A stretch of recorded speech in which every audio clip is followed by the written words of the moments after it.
Okay, time to take a look at the Pericat video projector. So we got an RCA cable, we got an HDMI to HDMI cable, we got a remote, and it looks like it uses 2 AAA batteries. We got power mute, back forward play, directions okay, back menu enter, volume minus, volume plus. And we got our power supply. It says it's good for 100 to 240 volts, so it's good for international domestic. And it outputs 2.25 amps at 21 volts.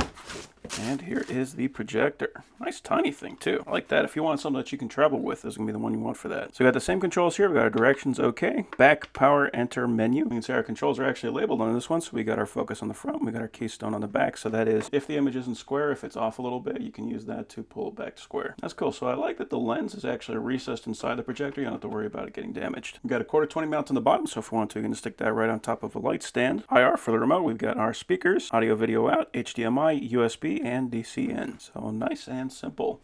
Okay, so you can see I got my projector plugged in right there. I've got a HDMI to USB-C, so I got it plugged directly into my phone. And on the wall, go with English. I'm using the remote, and the remote works right out of the box. I don't have to pair anything. I'm going to go to HDMI.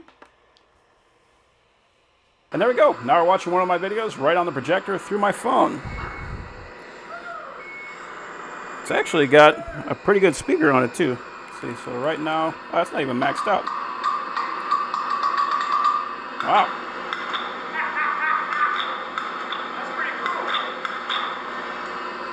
Neat. So yeah, I'm impressed by that. That is a nice, tiny little projector, a fairly bright display on it, really nice speaker, and it's just a tiny little package. So yeah, that is an awesome projector.